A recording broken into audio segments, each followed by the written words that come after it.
Putranya dipukuli hingga koma oleh 8 perundung sekolah. Orang tuanya memohon ampun seperti anjing. Karena para pelaku adalah orang-orang berpengaruh dan berkuasa.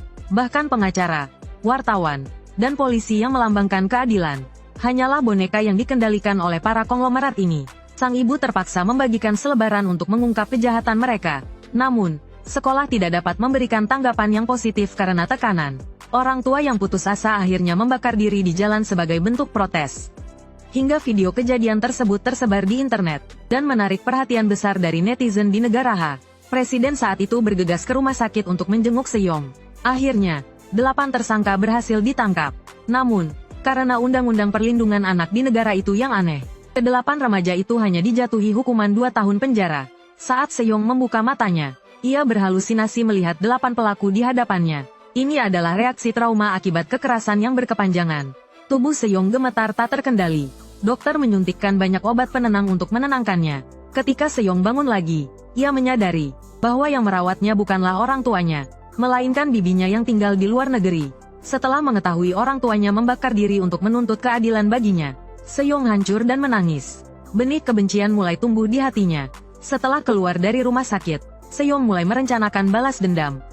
24 jam ia mengurung diri di kamar. Hanya bibinya yang secara teratur memeriksa kesehatannya. Suatu hari, ia menemukan informasi tentang orang tua para pelaku di internet. Ternyata mereka semua adalah orang-orang penting di negara itu. Bahkan salah satunya adalah calon presiden berikutnya. Informasi ini membuat Seyong sesak napas. Ia berbaring di tempat tidur, merasa tak berdaya. Tiba-tiba, terdengar suara keras dari atap. Seyong bangkit dan berjalan keluar. Saat ia membuka pintu, ia terkejut dengan apa yang dilihatnya. Ada pedang raksasa yang tertancap dan terbakar di balkon. Namun, saat Seyong mendekat, api itu menghilang. Ia memutarinya dengan rasa penasaran. Tapi setelah lama mengamati, ia tak menemukan apapun. Lalu ia kembali ke kamar dan tidur. Namun, begitu ia menutup mata, pedang raksasa di luar tiba-tiba berdengung. Dalam mimpinya, Seyong berada di tengah medan perang. Aura kematian yang mengerikan membuatnya sesak napas. Ia melihat seorang pria dengan pedang raksasa berdiri di depan pasukan.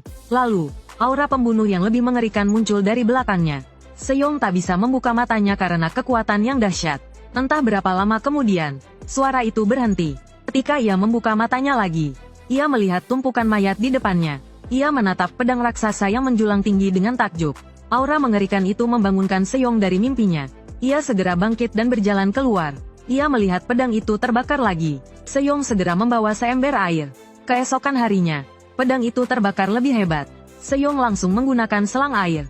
Namun, setiap kali Seyong memadamkan api, pedang itu kembali